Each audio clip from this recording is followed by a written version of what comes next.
Shravanam Diaries podcast.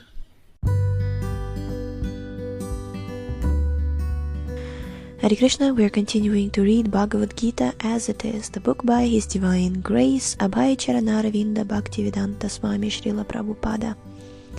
Chapter 15, Yoga of the Supreme Person, text 19. Yomam evam asamudho janati purushottamam sasarva vidbhajati mam sarva bhavena bharata. Whoever knows me as the Supreme Personality of Godhead without doubting is the knower of everything. He therefore engages himself in full devotional service to me, O son of Bharat.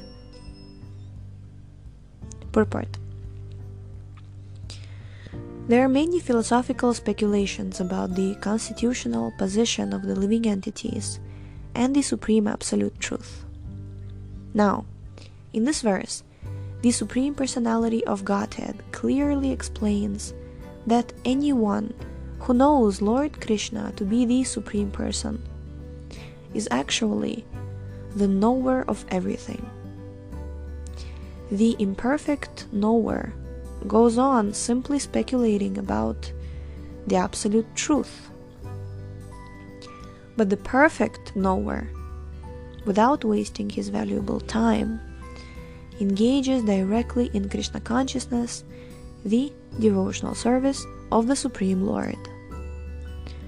Throughout the whole of Bhagavad Gita, this fact is being stressed at every step. And still there are so many stubborn commentators on Bhagavad Gita who consider the Supreme Absolute Truth and the living entities to be one and the same. Vedic knowledge is called Shruti, learning by oral reception. One should actually receive the Vedic message from authorities like Krishna and his representatives. Here, Krishna distinguishes everything very nicely, and one should hear from this source. Simply to hear like the hogs is not sufficient. One must be able to understand from the authorities. So hearing and understanding. Otherwise it goes into one ear, comes out the other, and that's it. It is not that one should simply speculate academically, and that's also not an efficient way, because there are so many academics in the material world, where I heard that somewhere in the pubs they would discuss Shat Sandarbhas, or it's it. So what should we do? One should submissively hear from Bhagavad Gita that these living entities are always subordinate to the Supreme Personality of Godhead. Anyone who is able to understand this according to the Supreme Personality of Godhead, Shri Krishna, knows the purpose of the Vedas. No one else knows the purpose of the Vedas.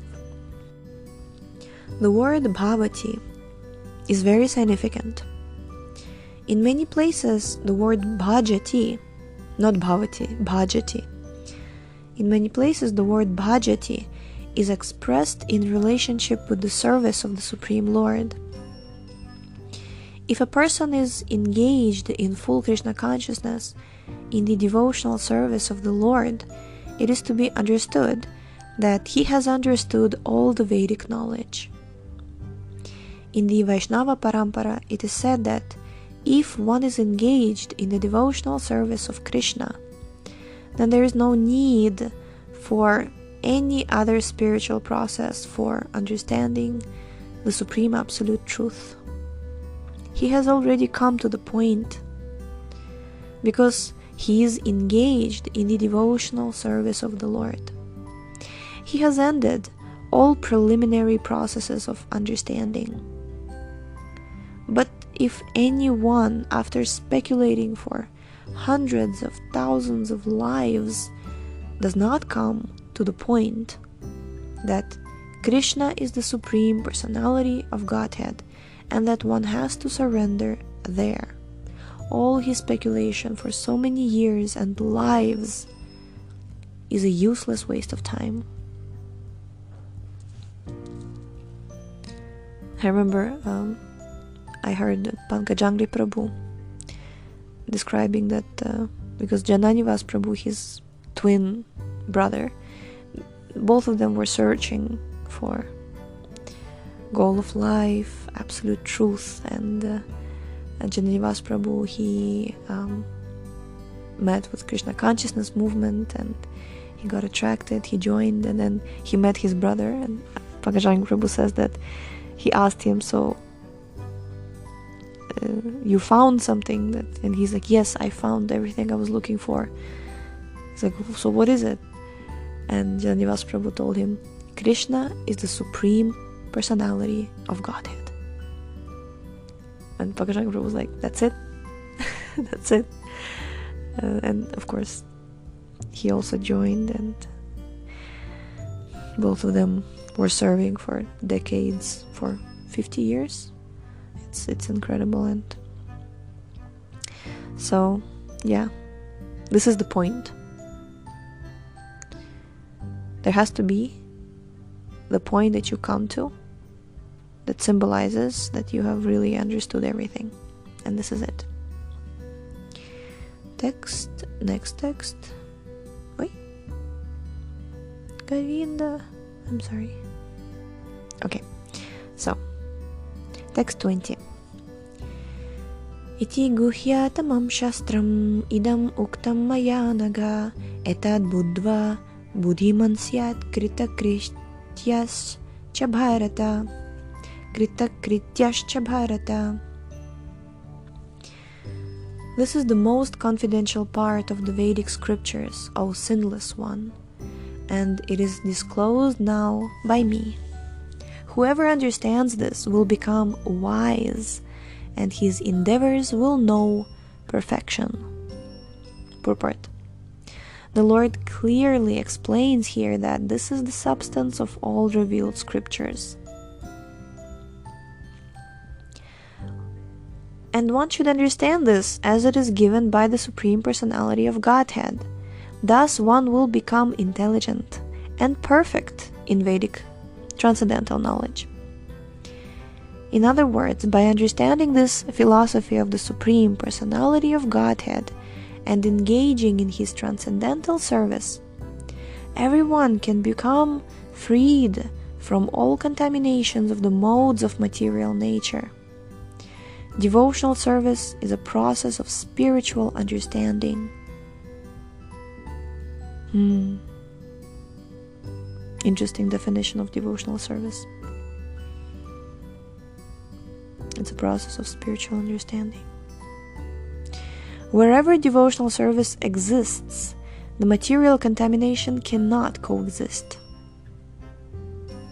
Devotional service to the Lord and the Lord Himself are one and the same because they are spiritual. Devotional service takes place within the internal energy of the Supreme Lord. The Lord is said to be the sun, and ignorance is called darkness. Where the sun is present, there's no question of darkness. Therefore, whenever devotional service is present under the proper guidance of a bona fide spiritual master, there's no question of ignorance. Everyone must take to this consciousness of Krishna and engage in devotional service to become intelligent and purified. Unless one comes to this position of understanding Krishna and engages in devotional service, however intelligent he may be in the estimation of some common man, he's not perfectly intelligent.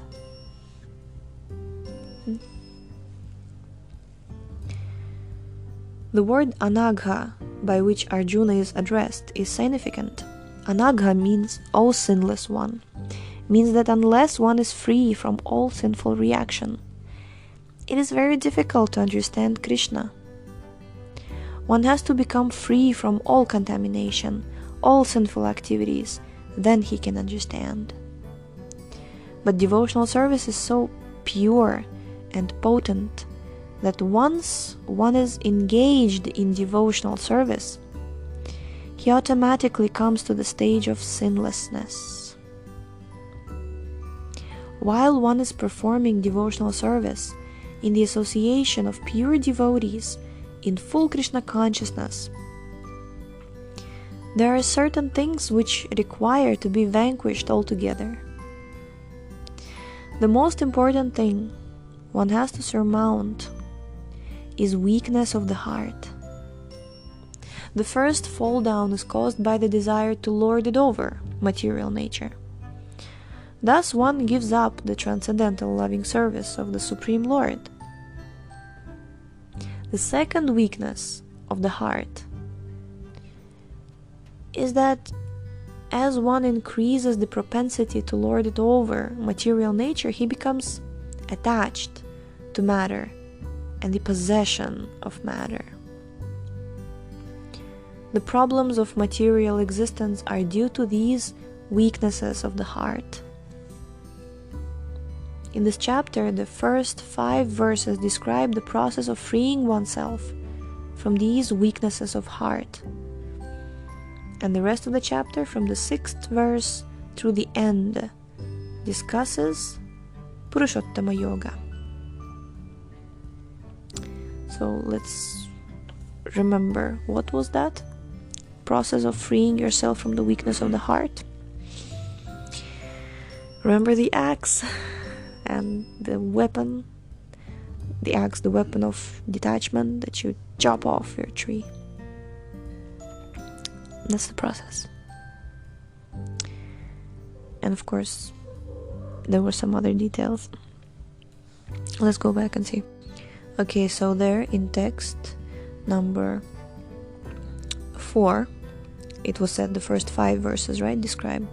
So in text number 4, it's described that you have to be determined to cut down the strongly rooted tree with the weapon of detachment, and then seek that place from which, having gone, one never returns, and then surrender to the Supreme Personality of Godhead. So this is the process of becoming freed from that weakness of the heart. Okay, so we'll stop here for today, because tomorrow we shall read chapter 16, the divine and demoniac natures. Hare Krishna.